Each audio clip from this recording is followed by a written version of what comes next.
Hi there and welcome to Hearthside. My name is Michelle and I am the author on this blog.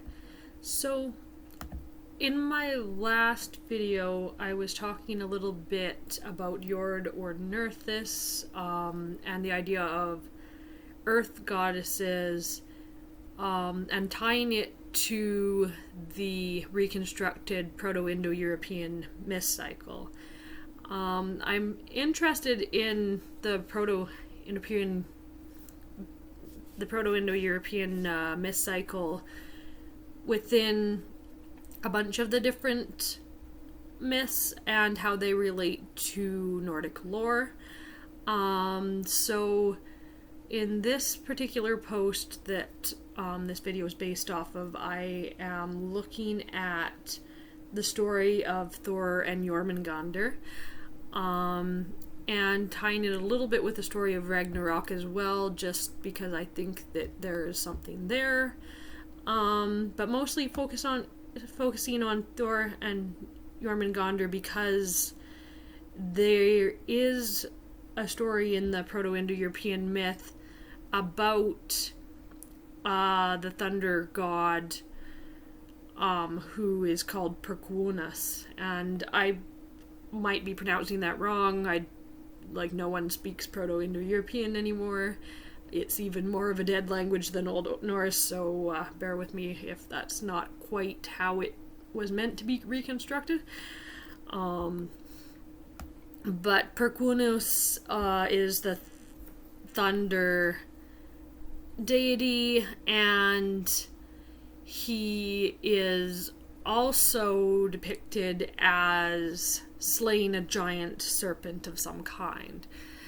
So if we look at the thunder in these myths, then we can see that it's likely that Thor, the concept of him within historical heathenry, would have been originally from this greater myth cycle that pre-existed Nordic heathenry and also a bunch of other different religions, even as far as Hinduism. So it's quite interesting to see that there's a similar story in a bunch of different cultures that I would trace back to this Proto-Indo-European story. What else is interesting about this particular myth is it's only the Nordic story where the thunder god ends up dying while defeating the serpent. In all of the myths, the thunder god defeats the serpent, but it's only in our own myth cycle that the thunder god also dies. So just kind of looking at what that might mean for us, and why that might be that our story took that turn that other stories didn't.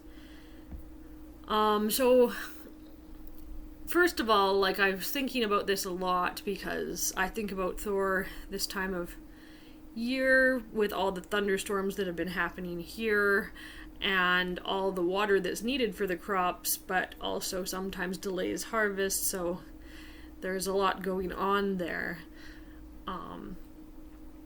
to think about at this time of year. So just Thor was in the back of my mind even before I did my post about Nerthus, and it just sort of circled back afterwards. Oh, I am about to be interrupted, so I am going to have to come back to this later.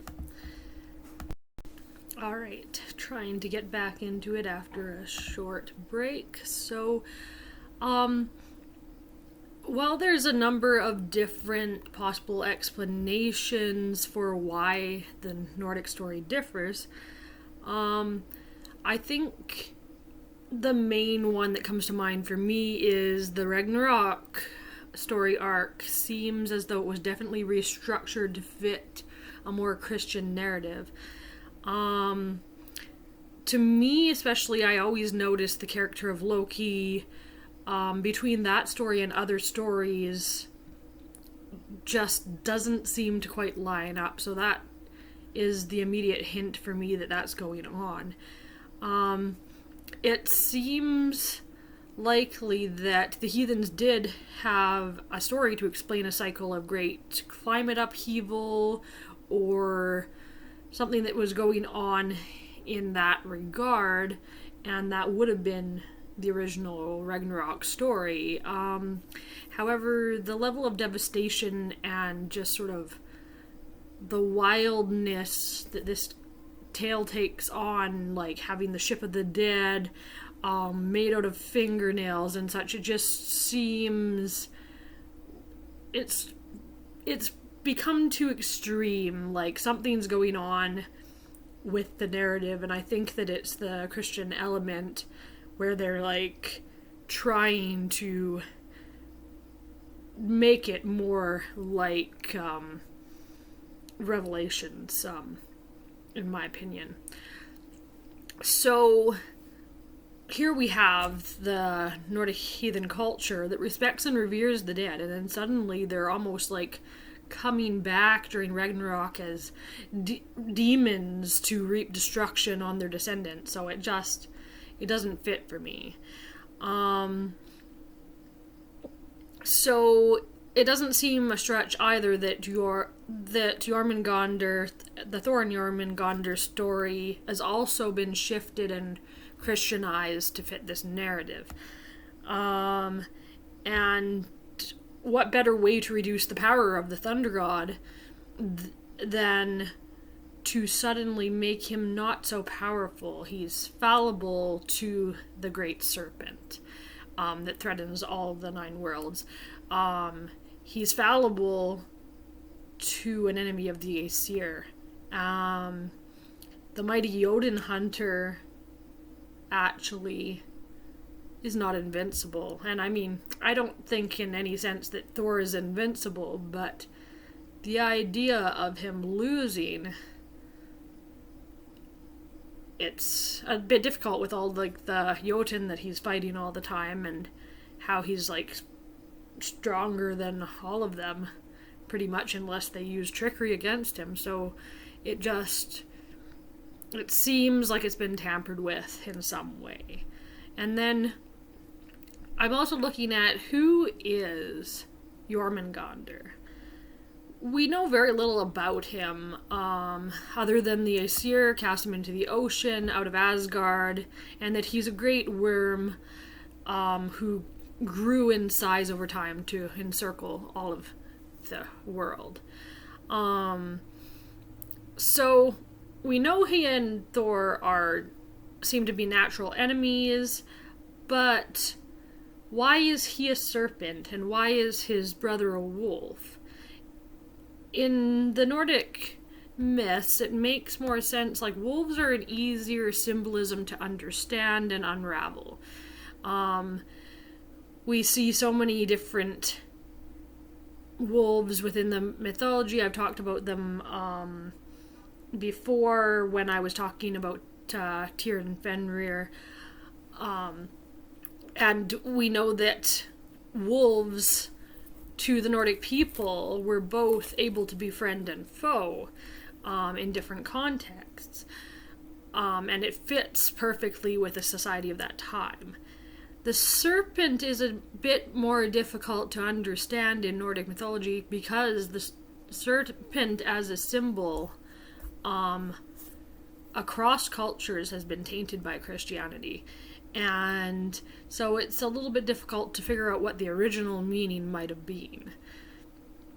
So then I want to go far enough back that we can maybe try to pull at some strings and see if we can come to some meaning. So we're looking at the Perkwunos story. The serpent is a multi-headed hydra and the blocker of waters. And when Perkwunos smashes its head, then torrents of rain are released on the parched earth. So Jörmungandr originally was the cause of droughts. And in general, worms and serpents in the ancient world were seen as bringers of pestilence and disease and putrefaction. And the reason for this is, like, there was worms of different sizes within this time period, and they considered anything from a maggot all the way up to a dragon to be a type of worm of a varying degree. So this is how they get this association with pestilence, because maggots or earthworms even that go under the earth where the mounds are, like, all of these things associate them with death and disease and pestilence. So that's where we're coming from that. But also we can see that other things over time start to feed into this symbolism, the cycles of death and rebirth and transformation. And later on, we see an association with Ouroboros. I don't know if I pronounced that correct. I really only do Nordic stuff for the most part, so if I got that wrong, that's fine. But Ouroboros bites his tail as a symbol of fertility. So that image comes from the idea of the shedding of the skin being a rebirth or renewal for serpents. So in some sense, Jörmungandr came to represent the primal regenerative chaos rather than the drought, which was in the original Proto-Indo-European story. And then if we're looking at the relationship between Thor and Jörmungandr, then we can see the shared history of their feud with each other. Thor, in the myths, he meets Jörmungandr 3 times. And the first time he tries to lift Jörmungandr, thinking him to be a cat because of the trickery of the Jotun Utengarda Loki. The second time is when he goes on his ill-fated fishing trip with Hymir, and finally Thor and Jörmungandr meet in the battle at Ragnarok. But why does it take Thor's death to defeat Jörmungandr? It feels very sort of like a martyr-type sacrifice, like the Christ resurrection story, except Thor is not going to be resurrected from the dead like Christ. Other deities within the Norse myth are potentially resurrected, Baldur, for example. But Thor is not going to be resurrected, and instead it is Midgard that is reborn from this sacrifice.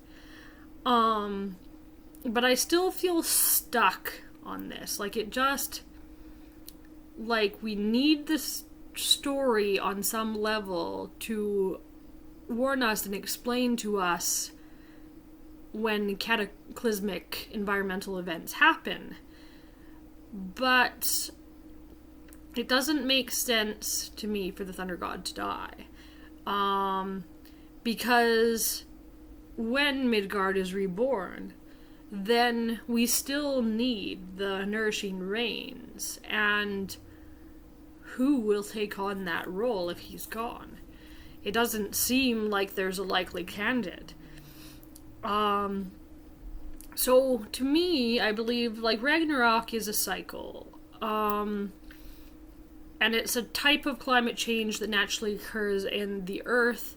It leads to flooding or burning periods, and that happens naturally and has happened in the past, and there are records of it, and it's remembered in the oral history of the Nordic people. That doesn't mean that climate change can't be more severe as the result of human actions. That's absolutely true that it could.